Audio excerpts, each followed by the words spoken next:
This episode is sponsored by BetterHelp. Okay, so let's be real. We've all done this.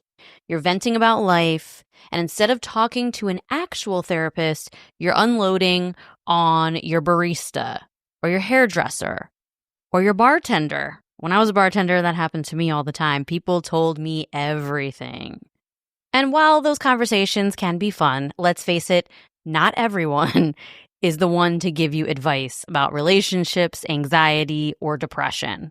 That's where BetterHelp comes in. BetterHelp has been helping people find their right match for over 10 years. And they've got a 4.9 rating across 1.7 million sessions. All their therapists are fully licensed in the US, and all the matchmaking is done for you through the app. But don't stress, if you're not vibing with the person, you can switch anytime. And it's all online with over 30,000 therapists. More than 5 million people are served globally. It's the world's largest therapy platform. So find the one with BetterHelp. Our listeners get 10% off their first month at betterhelp.com/wifeofcrime1. That's betterhelp.com/wifeofcrime1. This episode is brought to you by LifeLock. When you visit the doctor, you probably hand over your insurance, your ID, and contact details. It's just one of the many places that has your personal info. And if any of them accidentally expose it, you could be at risk for identity theft. LifeLock monitors millions of data points a second. If you become a victim, they'll fix it, guaranteed, or your money back. Save up to 40% your first year at LifeLock.com/podcast. Terms apply. This podcast is an unscripted, unedited conversation about true crime. We take the cases very seriously, but I don't take myself seriously at all, and neither should you. Welcome to Wife of Crime. On this month's episode of Start Spreading the News, we are talking about an important story that rocked social media. A Nat Geo study that shows what happens to your brain when you doom scroll. The senseless and horrendous murder of Irina Zarutska. The update in the mushroom murders. The developing case of Celeste Hernandez and singer David. A brand new segment that we're adding to the show, and so much more.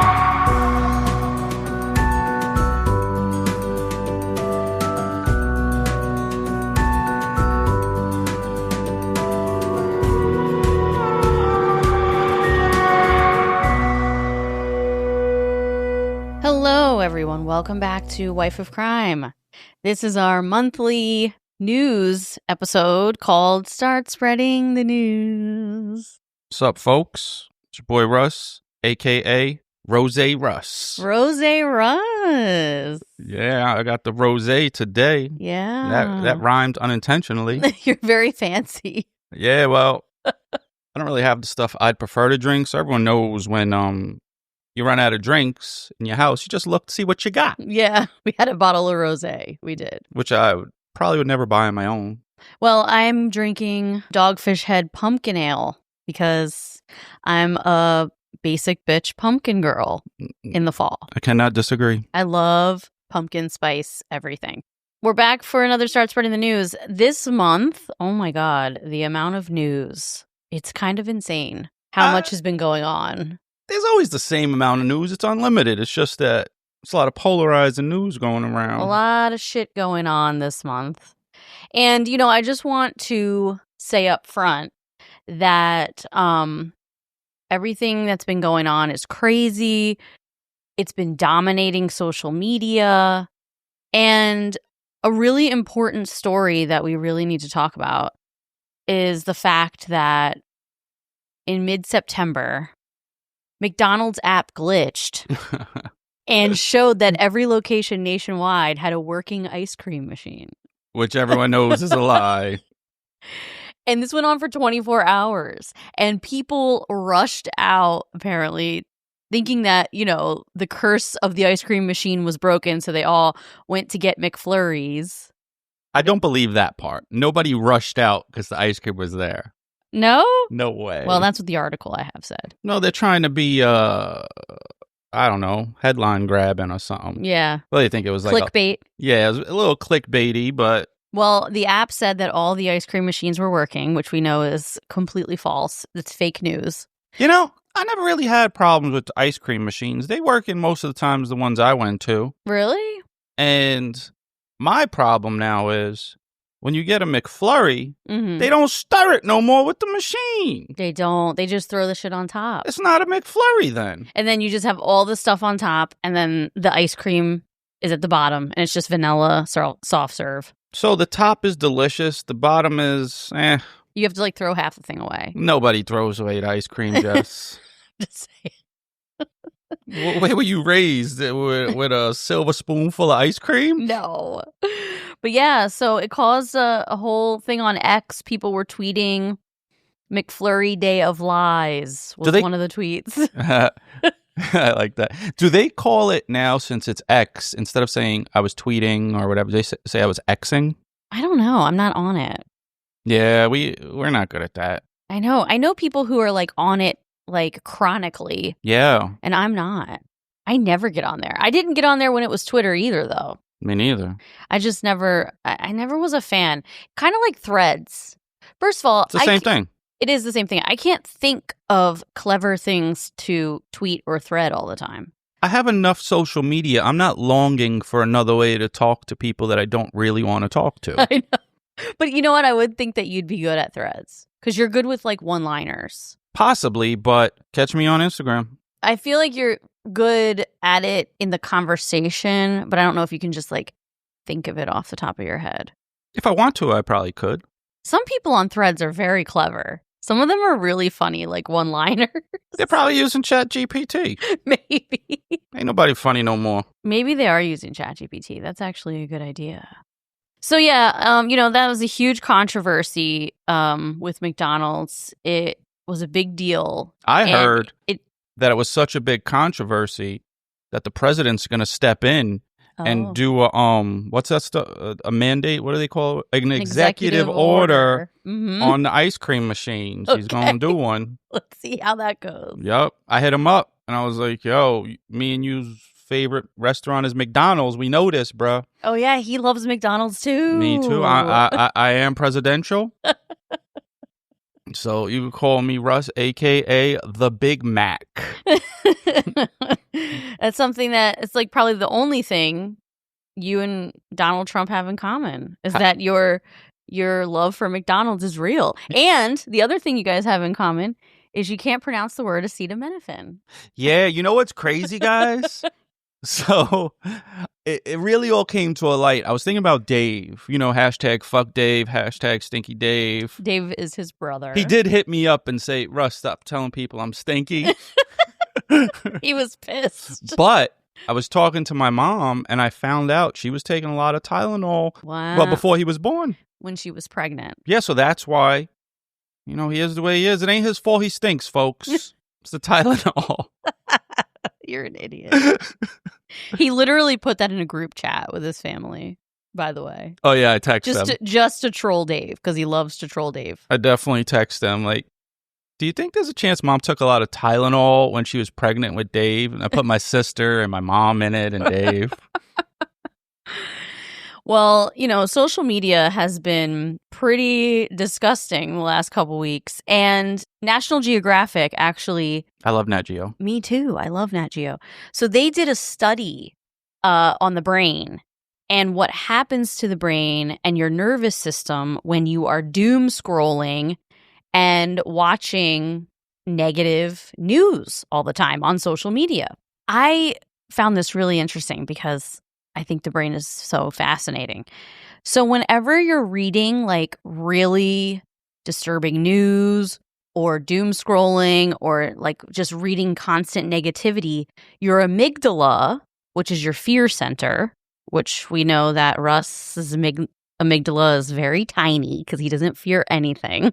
Yeah, that's crazy. So we've discovered that Russ probably has a very small amygdala because people who don't have any type of fear, it's been shown through scans and autopsies that people who have no fear or very little fear have smaller amygdalas. It ain't the size of the amygdala that's important. It's what you do with it. Okay, you're an idiot. In this case, the size does matter. So Daredevil, his amygdala was like incredibly, incredibly tiny. Who's the comic book character? No, what's his name? You said Daredevil. What's his name? The guy. Evil Knievel? The guy who does all the stunts. David Blaine? No. Evil Knievel, David Blaine. That's all I got. Evil Knievel. Who's that? The guy that used to like jump motorcycle. Yes, gap. Evil Knievel. Evil Knievel's amygdala is very, very, very tiny, like incredibly small. And they've done studies on people who have no fear. Anyway, we've discovered that Russ most likely has a very small to non-existent amygdala because he doesn't assess risk and he doesn't understand that there's risk involved in anything. That's true. Well, and he's not afraid of anything. Well, your brain must be all amygdala. Yeah. Because you are afraid of everything. It's true. Like my amygdala is probably in overdrive. It's the biggest amygdala there is. Probably. Shout out to the amygdalas out there. So every time you read like a shocking headline or a negative headline or crazy news, your amygdala, which is the fear center, they've shown in studies that it actually lights up and it sends alarm signals to the rest of your body. So your prefrontal cortex is the part that helps you think clearly. And this actually, so how it works is when your amygdala kicks in, your prefrontal cortex, which is the one that rationalizes things, it like shuts down. It goes on vacation because this is like fight or flight. Like your amygdala takes over. It's like, I got this, bro. This ain't your job. Exactly. And so then you go into a fear and trauma response. I feel like I'm in an episode of the Magic School Bus and a bus is running through the brain right now. Yes. And you're Miss Fizzle looking at the amygdala. That. I love Miss Fizzle. Anyway, when you're reading this news, your amygdala clicks in, your prefrontal cortex shuts down, and this explains why people get very wrapped up and panicky when they're chronically online, chronically on social media, and scrolling through all of this negative shit. It actually causes your heart to race. It causes stress hormones to be excreted, and the attention span tanks because you're in a fight or flight response. You're very anxious, cranky, and it causes people to judge everybody around them. And this is all proven in this Nat Geo study. I judge everyone I see. I won't even hang out with someone that wears sneakers that ain't, like, if you're just looking like you don't care about your appearance, I can't hang out with you. Yeah. You're making me look bad. You don't got to be dressed to the nines. I don't even know what that means, but I've heard it before. Mm-hmm. But you got to look like you care about yourself. I can't, schlubbery is contagious. Yeah. And I don't, you got to keep the schlubs from you. You got to keep motivated people around you. And I have certain friends that, we help motivate each other. And there are certain people that you just do schlubby shit with. Well, the study just showed that your nervous system kicks in and it gets like dysregulated. And our nervous systems are not made for 24/7 negative news. I don't think dysregulated is a word. Yes, it is. How about unregulated? Dysregulated is a word. Good for you. That's why in our last episode, when we talked about algorithms, it's really important to not have your algorithm be just a bunch of negative shit.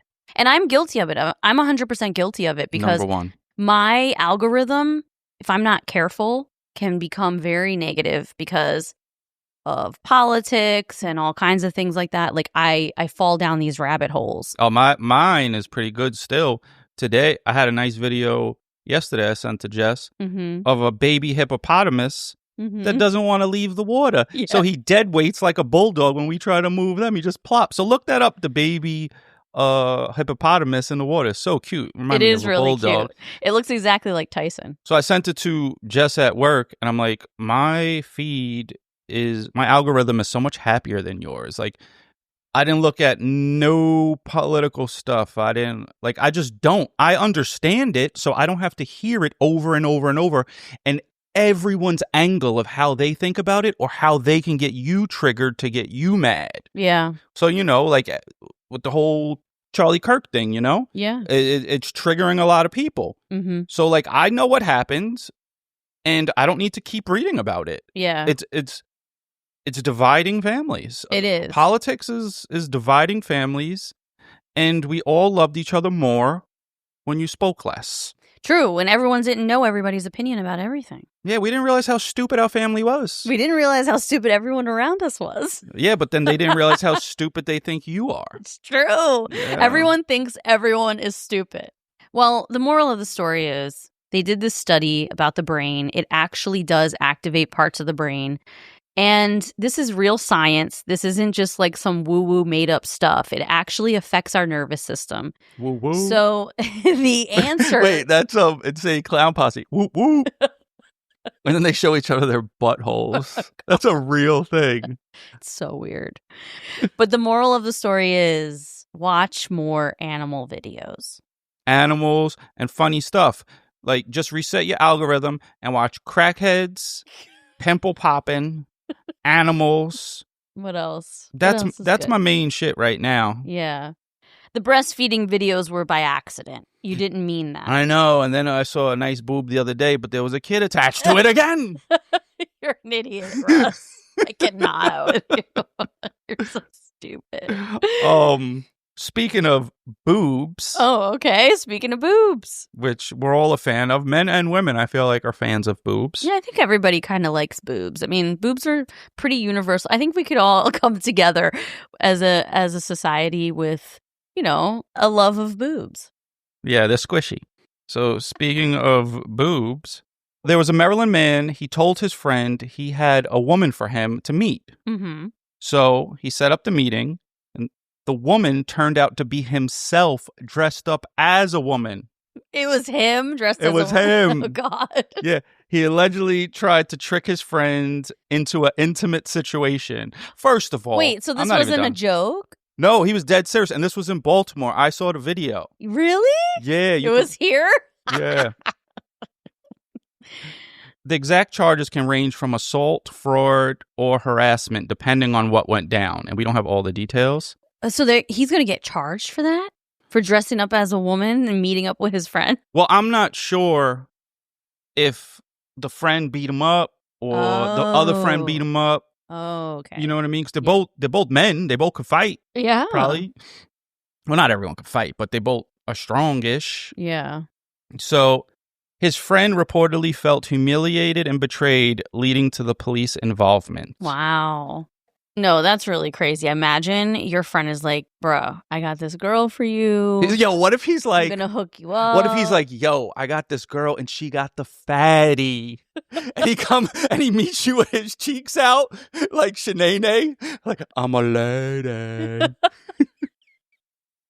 Imagine you show up to this date and that is psychotic. Like, that is really creepy. You show up to this date, you're a dude, you're ready to go on a blind date and with your this friends, girl, and it's your friend dressed up. Right? Hopefully he at least shaved his beard or something. Because in the picture, you know, there's a beard and shit. Oh, the guy, it has like a picture of him as himself, as a man. Yeah.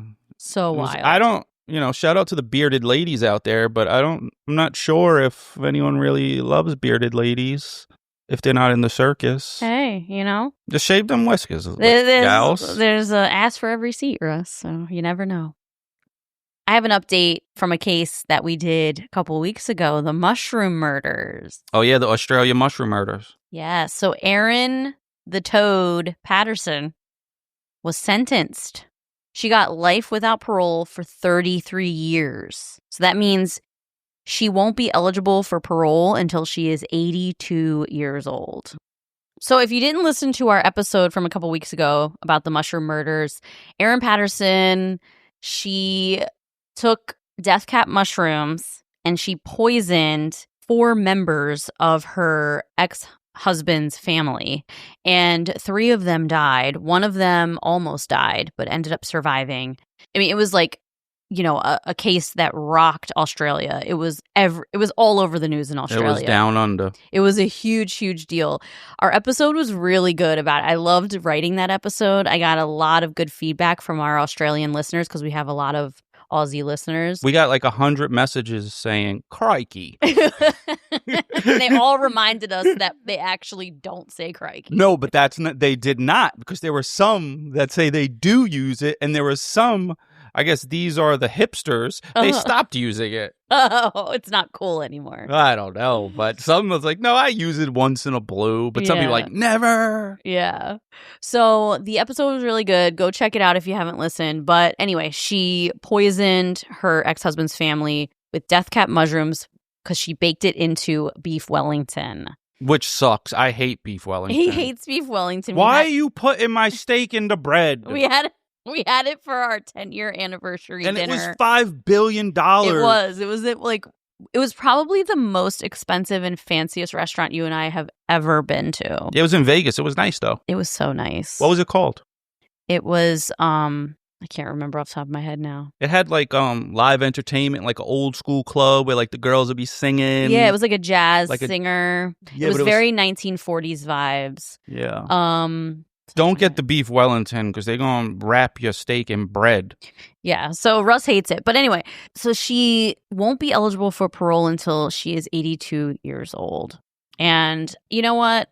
I also found out after we recorded the episode, I read more about the case, and she had attempted to poison her ex-husband 4 other times. Simon, her ex-husband? Yeah. Like, he had gone to the hospital with food poisoning 4 other times, and he thought it was his wife doing it. Imagine how bad of a cook she is that she can't even put enough poison in her food to kill you. Like, there's no seasoning in that motherfucking food. Yeah, it was crazy story. So I'm glad that she's finally sentenced, and she deserves it. She's a horrible human being. Horrible person. Lock her up. And definitely throw away deserves the key. For real. So, I always say so. I say so all the time, too. It's my transition word. I think I got it from you. Remember when we were kids, they ever tell you this? So, suck your toe all the way to Mexico, riding on a buffalo. No, what the hell is that? I don't know. Old person told me that. Never heard that in my life. Well, there's definitely going to be someone here that heard it. I'm not the only one. I'm sure somebody. It happens all the time. Yeah. Like, you're always trying to shut me down. But then our listeners bring me up. Well, they go, you're not crazy, Russ. We see you. We feel seen with you. Well, long in the tooth is one that I had never heard before. And it sounds like a very old man saying. Well, 'cause you got short teeth. But other people did co-sign that one. So, Publishers Clearinghouse, where they would show up to your house with the big check. Uh-huh. They went out of business. They went bankrupt. Wait, Publishers Clearinghouse went bankrupt? Yeah, not Ed McMahon, because he's probably 120 now. There's a winner, John Wiley, an Oregon man. He won $5,000 a week for life from Publishers Clearinghouse in 2012. Okay. He ended up retiring early and bought a house on 6 acres and lived off the payments of $5,000 a week, which is $260,000 per year. So that's nice. You're like, oh my God, I have $260,000 a year for life. I could just live and imagine, do whatever I want. That sounds nice. Yeah. So they filed for bankruptcy in April 2025. There's a new owner, ARB. I don't know what those acronyms stand for, but I also don't care. Okay. So they bought the assets, but refused to honor old prize obligations. What? Wiley's check stopped. He's selling his belongings and fears losing his home. That's crazy that they just refused to honor that. Yeah, so the winners now legally are unsecured creditors in bankruptcy court with a low chance of full payout. Wow. Can they do like a settlement where he gets like a lump sum? Well, that's what they're going to be aiming for. They're trying to get some money out of it, but I don't know how this is going to end up. I used to think Publishers Clearinghouse was the coolest thing. Like when I was a kid and we got those envelopes in the mail, I was always like, we really need to do this. Like there's a chance. There's a chance. Yeah. Like this is my chance of being rich. Like, because you saw them on TV all the time, but they only did it like once a year. Yeah. Yeah. But that's crazy. $5,000 a week. Yep. And then you retire. Of course you're retired. Of course. Like, fuck this. I'm out. I mean, but homie, listen, I'm just saying this like in hindsight, but homie should have set up some like Robinhood account and started investing or something. Like how do you have that much money coming in per month and you're not saving it or investing it just in case? More money, more problems. He probably went to strip clubs more. He probably was gambling because he had another 5G coming next week. Yeah. You know, he was just counting on that money. You got money coming out your anus. Mm-hmm. You're just doing whatever you want. I can't believe you just said anus. Money coming out the ass. That's a weird thing to say. Yeah, it was a little weird. I don't know where I got that from. Where do we even get thoughts? Where do we get thoughts? From our brain. Yeah, but they could be coming from like the aliens in the sky. Like just random shit pops in your head. Yeah. You don't choose what pops in your head. It just happens. I know. So do you even have free will? Because this shit's just popping in your head. Well, no, you don't really choose what pops in your head, but I guess you choose what comes out of your mouth. Where do the ideas come from, you know? You get ideas. How'd I get that idea? It was such a good one. Yeah. You're like, oh, I got it. Yeah. How do you get it? I don't know. It's a very deep thing to think about. I didn't even eat no edibles. I know. I'm just Rosé Russ. You are Rosé Russ today? Thinking so deep. Rosé Russ rolling on the scene, wicked and mean. Great news out of New York City. I'm very excited about this. First of all, I have to say, just as a blanket statement, I can't stand Eric Adams. Okay. I hate Eric Adams as the New York City mayor. That could be my political views too. I hate that motherfucker. Yeah, most people in New York hate Eric Adams, by the way. Okay, it's a known thing. And I'm not Republican or Democrat. I'm not none of that. I just hate him, and I hated the person before. What was it, Bloomberg? Before him was De Blasio. Oh my God, his wife lost like ridiculous amount of millions of dollars. Yeah. And it's just gone. They're like, I don't know where it is. It was like 80 mil or something crazy, and it's just gone. It was crazy. And none of them got arrested? So, can't stand Eric Adams. He is one of my least favorite people on earth. But he is doing something very important for New York City, and I'm very excited about it. He is planning to ban the horse-drawn carriages. And this is a big deal because... He's going to get executed. You think so? Well, you can't fuck with that. Let's talk about it. So this is a big deal for anyone who does not live in New York City and you go to New York and you go to Central Park and you see these horse-drawn carriages. Don't ride them shit. Do not ride them. Don't support that shit. It is so corrupt. These horses are treated terrible, okay? They collapse and die in the street. It's really horrific. They get no enjoyment out of life whatsoever. They don't. So Central Park has been around since the 1800s, and the horse-drawn carriages have been going since 1859. See, maybe back then it might have been different because, well, I don't know. Well, they didn't have cars. Yeah, they didn't have cars, so like everyone's on a horse. Yeah. You know. Well, the horse owners and drivers are represented by a union, Local 100. And there's rumors, I don't know how true this is, but I think it's pretty true. It's ran by the Irish Mafia. Like, everybody knows that the Irish Mafia runs the horse and carriage stuff. Yep, and they tell them to fuck off. That union is strong. They'll kill you. So they just spent $1 million. That union, Local 100, just spent $1 million on a smear campaign on Eric Adams because he is trying to ban these horses.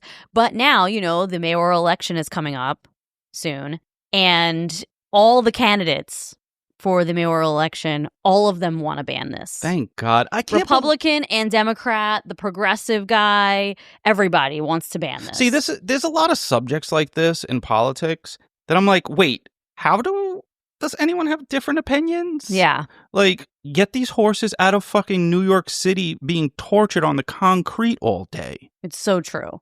And they live, so I looked it up because I'm curious. They live in Clinton Park Stables, which is on 52nd Street and the West Side Highway. Yeah, you can smell it. It looks like a fucking shithole. I looked up pictures of it. No, I've drove by it many times. It's disgusting looking. And they're in these tiny little boxes, and they sit there all night, and then they get up and they work all day in the hot sun. They don't give them a lot of water. They collapse on the street. They look malnourished and not taken care of. And I don't give a shit what anyone says. If you're listening right now and your family member is a horse-drawn carriage rider or owner or part of Local 100, it's disgusting. And they gotta go. They gotta go. I'm surprised it took so long. I'm surprised it took so long, too. This has been going on since 1859. Well, and probably this corruption has been going on. They probably paid the mayors. Oh yeah, probably. Like, they probably could have paid Eric Adams. This motherfucker gets all those illegal contributions. The feds took all his computers and all this shit. Well, see, this is what I think happens. Okay, so in 2021, and yes, I'm making all this shit up. No, but that's I how think I feel. I think you're onto something. In 2021, Eric Adams ran saying that he will not ban the horse-drawn carriages, They ain't giving and us I'm cheddar. sure that he was getting paid. Then he was under investigation over the last year. Well, we're not sure. No, we're making this up, but it makes sense. We can speculate. Who cares? It's our show. We're not owned by anybody. We can say whatever the fuck we want. That's true. Who could fire me? Me. Yeah, me, actually. I'm your boss. I'll get on live on Instagram and show everyone you snoring in your sleep. I will blackmail you. Okay. So I definitely think he was getting paid. Then the feds started investigating him. They were seeing the money that was coming in from different places. And now all of a sudden he's changing his stance. GTFOH. The dude is definitely not getting paid anymore. So now he's probably retaliating, or he's doing it because he knows that New Yorkers want this. Like, I would say 85 to 90% of New Yorkers want this. It could be higher. Everyone looks at it like, what the fuck? The only one in those things are tourists. And I'm not going to lie, when I was a little girl, I would go every year to New York in the winter. And I wanted to ride in the horse and buggy. That was like a thing every single year. I would take a bus trip to New York City. That was like a huge thing that I wanted to do because I thought it was so cool. Because when you're a little kid, you don't know. And even adults don't know. They don't realize that these horses are being treated so bad because you're a tourist. You're there for like 12 hours and then you leave. You don't see how horrible these horses are treated every single day. You don't see how mean the drivers can be to those horses. I mean, it's not something that tourists realize is going on. And I've ridden in them as a kid, like every single year, my entire childhood. And I'm guilty because when I was a kid, I wanted to ride in it. Yeah. But my mom wouldn't get a job, so we couldn't ride in it. Oh my God, Russ. Go to work. So, yeah, it's pretty crazy. And I really hope this actually happens because it's sick. It's so sick how they treat these horses. So definitely, if you ever visit New York City, do not take a horse and buggy ride, please. Stop supporting it. Fall is in full swing, and honestly, it's the perfect time to refresh your wardrobe with pieces that feel as good as they look. Luckily, Quince makes it ridiculously easy to look polished, stay warm, and actually save money without compromising on quality. Quince has all of the elevated fall essentials, like 100% Mongolian cashmere sweaters, starting at just $50. Washable silk tops and skirts, and perfectly tailored denim. I've been eyeing their wool coats too. They look straight up designer, but the price tag is a fraction of what you'd pay anywhere else. And the quality is just as good, if not better. Nothing feels softer than a cashmere sweater, and I'm super excited that it's now about to be sweater weather, and I can wear my cashmere sweater. I feel fancy in it. So keep it classic and cozy this fall with long-lasting staples from Quince.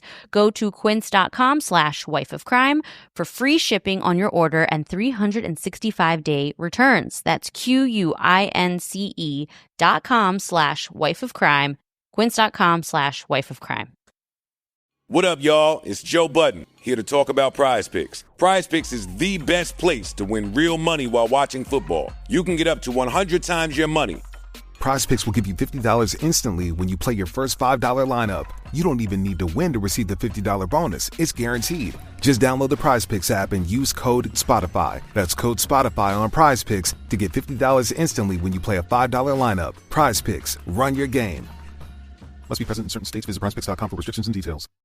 This next one I want to bring up, I don't even know if I want to bring it up, but it's definitely enraging and one of the worst things I've ever seen with my own eyes. Yeah. Well, on video. Mm-hmm. There was a 23-year-old Ukrainian refugee, Erna Zaruska. I probably butchered that. Sorry, but she was stabbed by DeCarlos Brown on the light rail train. And Brown was arrested many times, Mhm. and he thought that there was something implanted in his brain that was man-made that compelled him to do these things. Because he's like a paranoid schizophrenic, I think. Yeah, he has over a dozen prior arrests. Mm-hmm. Well, here's the thing, like with this situation, I'm going to explain from an ER nurse perspective, okay? So when someone is a paranoid schizophrenic and they're on the street and they're talking to themselves or acting violent or crazy and people call the cops, right? We've all seen that, especially in New York City. You've seen it 5 million times. They're disturbing people. They call the cops show up. It's called an EDP, an emotionally disturbed person, okay? So the cops will sometimes arrest an EDP, and then they don't take them to jail because they haven't necessarily committed a crime. Yeah. They're an emotionally disturbed person. But they will. But they haven't committed a crime, so they can't arrest them and take them to bookings. So what they do is they bring them to the ER.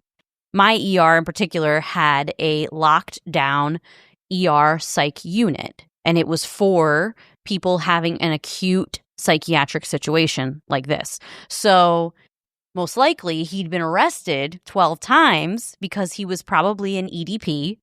They arrested him, but he wasn't charged with anything. He just got taken to the ER and then had to be put on like a hold for a little while until the ER figured out what to do with him and then released him. This happens all the time. And the poor girl, man, like she looked like she was coming from work or something. She had like her work hat on and shit, like a polo and a work hat. The footage is so disturbing because it comes out of nowhere. Literally, she's not even talking to him. They're not even looking at each other. No, she's just He's sitting on behind her her, so there's like a row. One row is facing the driver of the bus, and then there's like a sideways row that faces like the windows, the side windows, and he's sitting in the one behind her. Yeah. And then he just, out of nowhere, just stabs her in the neck. And she's sitting there shocked, and then she just falls over. And it's horrible to watch. The one thing that's really interesting, though, that I found interesting about the social media response to this video is the amount of people who were angry and upset that no one stepped in. But at the same time, he's a killer. He's going to kill you. He has a knife. If you don't have a knife, what you going to do? Not only that, I don't think anybody at the moment realized that she was stabbed. Unless they were staring at them because it was so quick. Because you're sitting there on your own phone with your headphones on. You see a commotion. You look over. She didn't have blood flying out of her neck. She kind of held her neck like this. People might have thought that he just hit her in the head or something, which still isn't good. But I don't think that the people on the train or on the light rail understood the gravity of the situation. And then when they did, you do have a man who has a knife who just stabbed a woman. Yeah, even me, like, all right, now if I jump in, I might not go home to my kids. And that's the thing that's so bad is like, of course, in the hindsight and when you're on the outside of the situation, you're like, no one helped her? No one jumped in and helped her? But the other thing about the media that's really fucking annoying, and this has been going on with all the things, is there is way too much cutting of videos and misinformation going on with the media because the media put out the video and they stopped it before a man ran over, used his shirt, and put it on her neck when he realized she was bleeding. Oh, my God. And that wasn't shown. So someone did step in once they realized, but at first people were like, they didn't even know what was happening. And then everyone's coming down on these people for not jumping in right away. They're not professionally trained fighters that could take out someone with a knife. There's only one Chuck Norris, folks. It's true. I really felt like... You know who could have helped this situation? You know who this was a job for? Who? Daniel Penny. Yeah, Daniel Penny would have slept that motherfucker. And that's the interesting So response. now, because, when Daniel Penny choked that dude, that dude could have did this to your mom. And everyone's like, oh, no, he shouldn't have choked him. Yeah. No, he should have. I mean, you're a big supporter of Daniel Penny. I'm on the fence about Daniel Penny, but this situation does show that if you don't step in, but when do you step in? No one knows. No one knows because this situation was a little different because it was so instantaneous. Like he was sitting there She was sitting there. It wasn't provoked. Everything was separate. He wasn't like acting crazy. He wasn't doing what the kid was doing that Danielle Penny choked out. He wasn't like, saying I'm going to kill people and running his mouth. He was just sitting there quietly. And then all of a sudden he just, boom, hit her in the neck with the knife. Like, it was so quick. But I do think that, of course, social media, everyone has an opinion about everything. Opinions are like assholes. Everyone has one. And they're talking shit about the people on the light rail with her. But I think a lot of them didn't even know what was going on. Listen, everyone's scared. Mm-hmm. How the hell are you going to stop a schizophrenic with a knife? He doesn't care who he stabs. No, he's probably completely delusional. He's hearing voices. He doesn't even know that he's stabbing a random girl. He probably thinks that some force told him to do it. Like, who knows what's going on in his head? Well, he said he has man-made material in his head that's making him do it.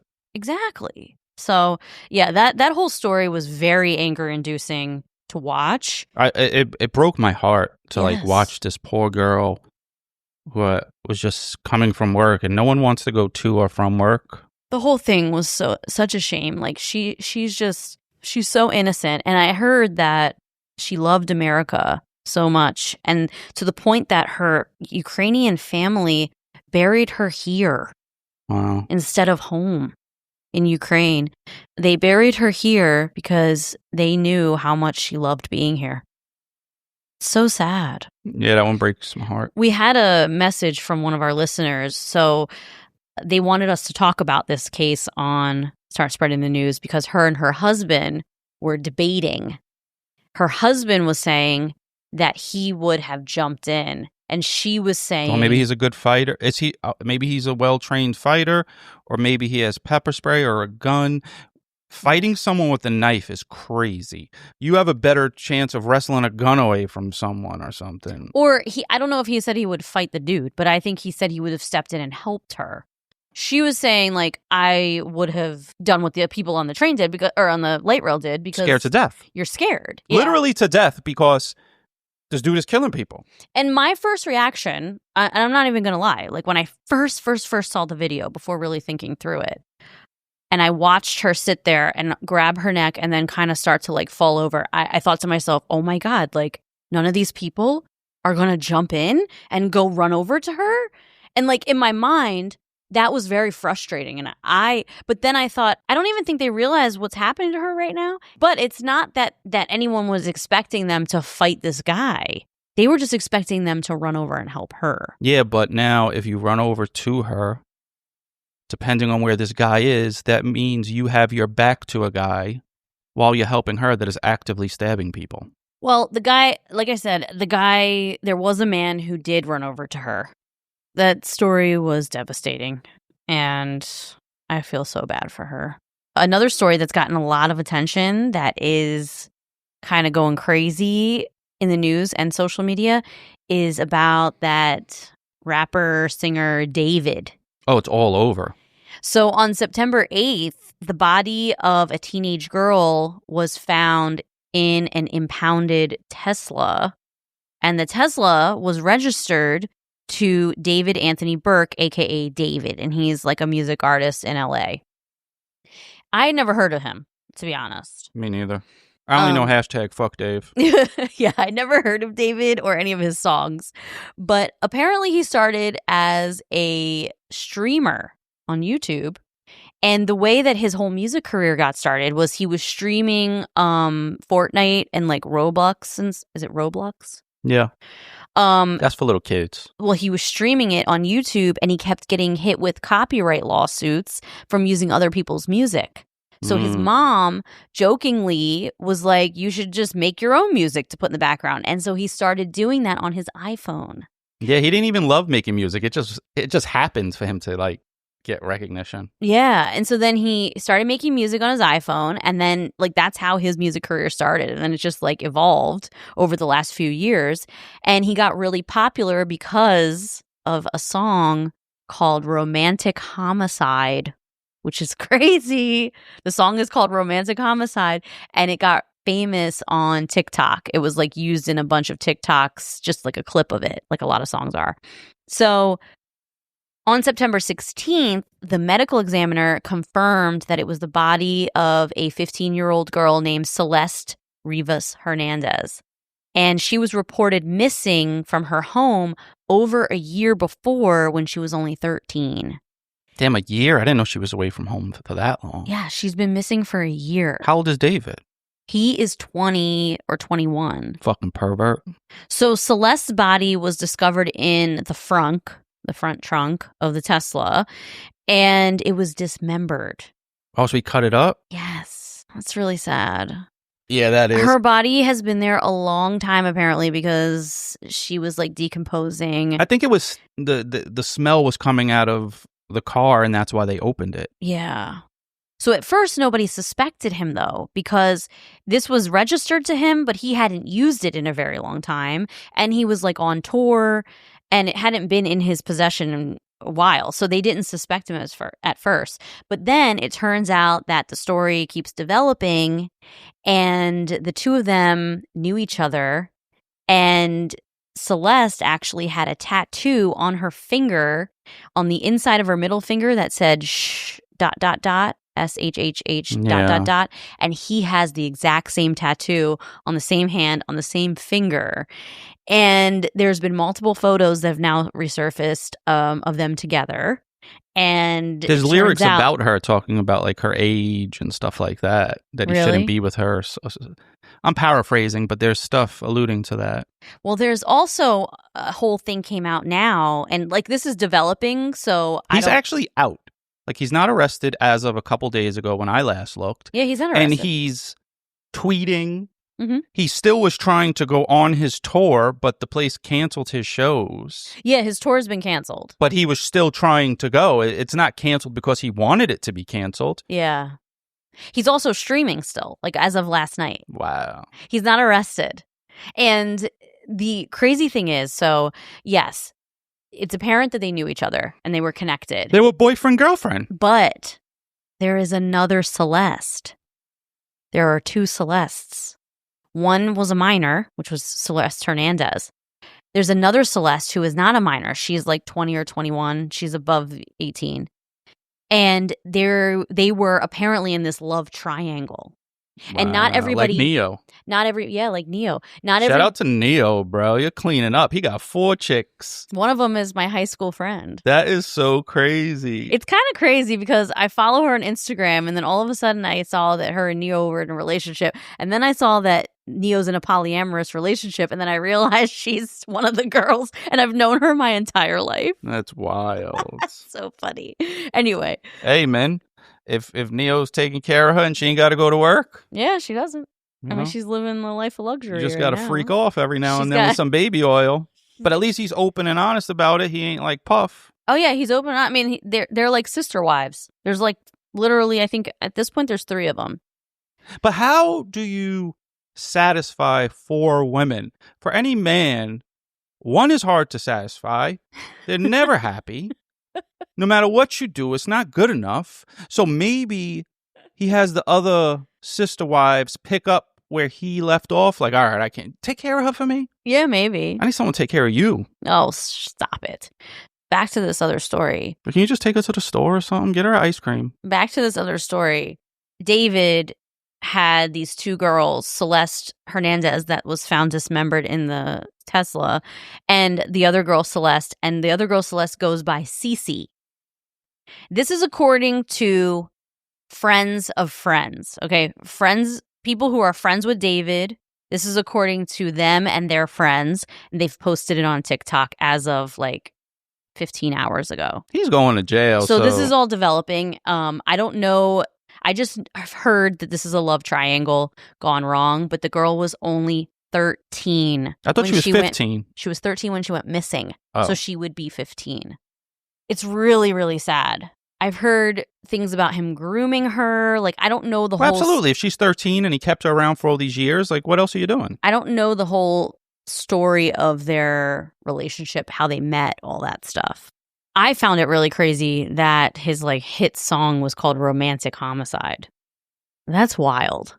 Yeah. I've never heard the song. I'm going to listen to it. Maybe he was trying to, I don't know, It was like life imitating art. type thing. Yeah, I don't know when the song came out, but it's like his most popular song. I ain't listening to it. I ain't giving him one stream. Yeah, it's true. You ain't getting shit, you bitch. Yeah, I guess we shouldn't give him a stream. Hashtag fuck Dave. Yes. Hashtag fuck the other Dave. Hashtag fuck Dave. He's definitely going to get... I mean, listen, he definitely did it. If he's connected with her, but to dismember a body, to dismember a young girl, like, you are a sick fuck. And he's just like living life streaming on YouTube right now, like as of last night. That's crazy. Well, he better get it all in because when he goes to jail, someone else is going to get it all in. Oh, God. Ugh. I have a little fun tidbit since we're always talking about bad things. Okay. In France, they serve their children wine in school up until 1956. Really? Yeah. It was common for school children to be served wine or cider with lunch well into the 20th century.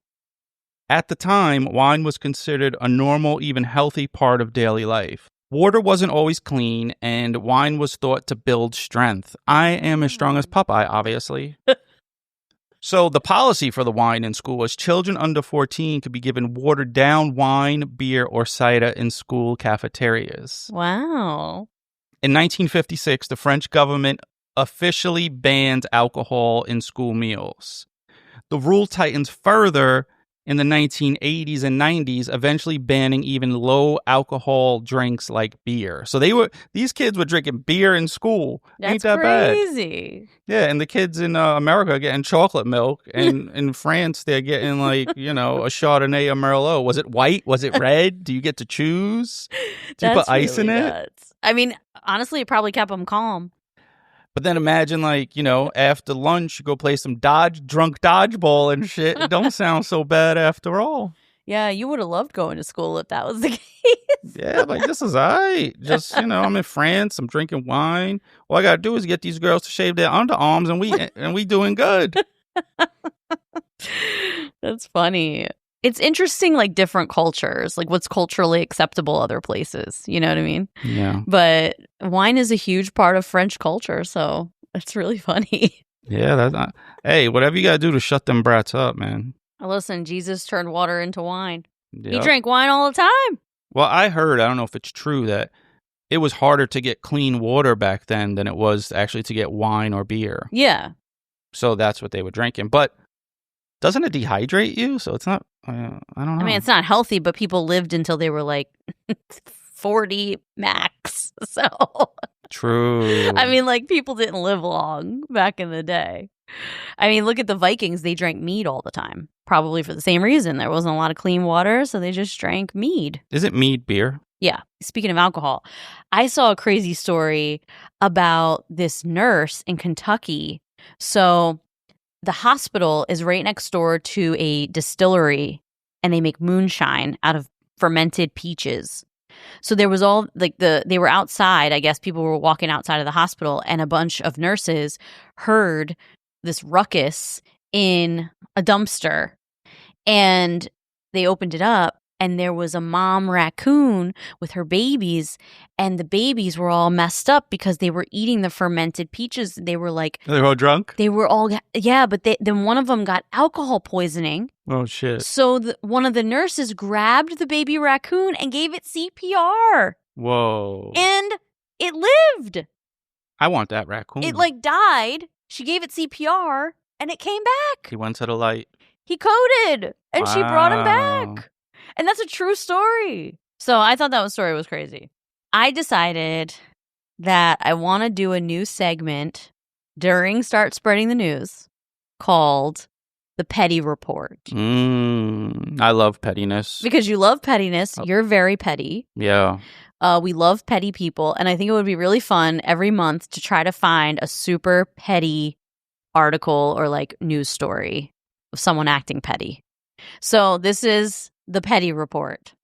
I found an article about a guy named Alan Markowitz from Detroit, Michigan, who bought a home next door to his ex-wife, where she now lives with her new lover, who she cheated on Alan with. So they had an affair, And then she left Alan for this new guy. Dirty dog. And so Alan bought the house next door to his ex-wife. And not only did he buy the house, but he decided to install $7,000 giant bronze statues of middle fingers. There's 2 of them on his deck. And the middle finger is middle fingers are facing her house. And he even put a spotlight on them so that at night they're illuminated all through the night. And I thought that was a really funny, petty I do like that story. What would you do if you're the wife, though? Like, do you move? I mean, I guess you could move, but what are you going to do? Like, being a man, I'd probably go pee on the middle finger. Fuck it. I don't know. I got to think of something. Well, it went viral because neighbors, after he moved in and installed these statues, the neighbors took pictures of it and it circulated online. And then it went viral. I just thought that was so petty and so funny. That is good. I got actually one that's pretty petty that is such a coincidence. This is the last one I have. Okay. So in South Carolina, an assistant teacher was arrested for allegedly stinking up the school with fart spray. Alexander Paul Robertson Lewis. Well, he got 4 names. He was a 32-year-old assistant teacher. Mm-hmm. So between August, within about a month, Lewis was accused of repeatedly spraying the fart spray inside of school premises. Students complained about nausea, dizziness, headaches, respiratory issues. Some sought medical attention. Man up, bitches. Wow. There was monetary damage, though. The incident forced inspections and repairs to the school's air conditioning system. Estimated cost $55,000. Wow. Why did he do all this? How much fart spray did he do? It's true. That's a lot. That's a lot of fart spray. This dude was like, he's the fartinator. Did he just hate his job? I guess. Wait, there's no explanation for his motive? Well, I was going to keep telling the story, but you ain't shutting up. Sorry. How hard is it to shut up when people's telling a story, Jess? Yeah, it ain't that easy. So he was booked, and the bond, we don't know exactly. It's either $1,090 or $9,090, depending on the source. Mm-hmm. And he's due in court October 15th. Okay. Further charges may be filed, and there is no motive yet publicly confirmed. Wow, so he just thought it would be fun. I love that. He was doing it for like a month between August 25th and September 19th. Like, he just kept doing it. What possesses people to do this weird stuff? That reminds me a little bit, like, when I was younger, my mom got remarried, Mm-hmm. and I used to like to do pranks. Mm-hmm. But I also hated my stepfather. Mm-hmm. So I went and bought itching powder. Mm-hmm. And my plan was I was going to... Bought itching powder from where? Frank B's. They had all that shit on Tremont and Bruckner in the Bronx. Yeah, so they have like... Oh, yeah, Frank B's is like they have a big... All the gags. Yeah, they have like a magician stuff. Yeah. Yeah. So I bought itching powder. Okay. And my plan was to unravel the toilet paper and then like sprinkle it and ravel it back up. Yeah. But my mom caught me and she stopped me. She caught you in the act? Yeah, I was like, she asked like what I was doing, and I didn't think it was like that big of a deal. So I was putting itching powder in the toilet paper, and she got me. And I told the story of like when I was older too. Like I was, I don't know, 20-ish. I worked as an electrician's helper, and we threw itching powder down the electrician's shirt. He was like working with his shirt off or something. We put it in his shirt. Really? Then he put his shirt on, and he was so itchy, and he was like, "What the fuck?" And he was pissed. And then he found out it was me and my friend Kev that did it, and I'm dying. Like, he can't beat me up. Like, but he was bigger than me too. Did he fire you? So no, he wasn't the boss. He was a worker too. Mm. So he's pissed. Mm-hmm. So he smoked a lot of cigarettes. So as he's mad, he's like cursing at us. His shirt is off, and he's scratching his back on like 2x4s on motherfucking sheetrock, whatever. He's like rubbing his back like a bear, and he's cursing us out. So he grabs a pack of cigarettes and he goes to smoke the cigarettes, and they explode in his face because we put exploding shit in his cigarettes. What? I was rolling on the floor, tearing up. You So he scratched, and then he slams his pack of cigarettes on the floor. wait. Where did you get exploding cigarettes?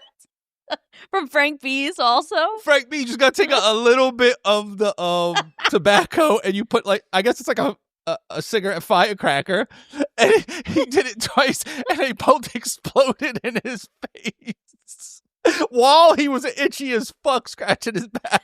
The poor man. I forgot his name. Why did you decide to do this to him? Because it was fun. I didn't hate him. How old were you? Early 20s. Oh my God.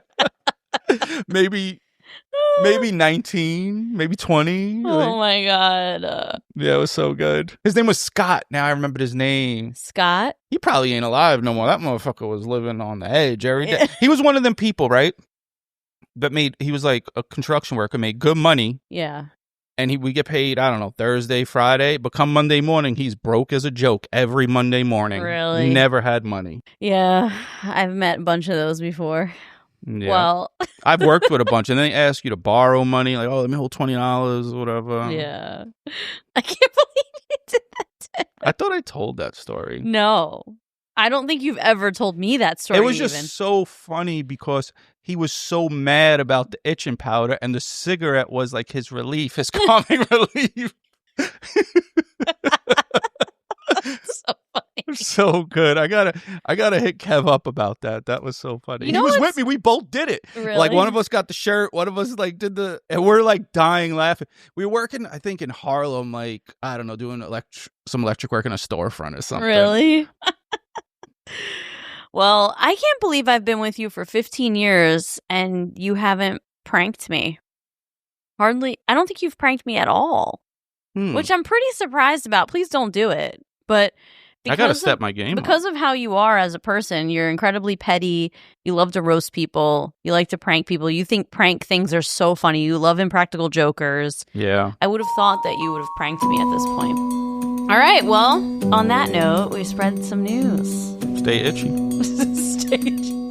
And I'm leaving today. there you go. Well, everybody, thanks for tuning back in. Check us out next week for our next episode. Follow us on Instagram at Wife of Crime Pod and Facebook at Wife of Crime, the Crime Family, and Patreon at Wife of Crime Pod and wifeofcrime.com for our merch. And we'll check you later. Hashtag fuck both days. Hashtag fuck both days. All right, everyone.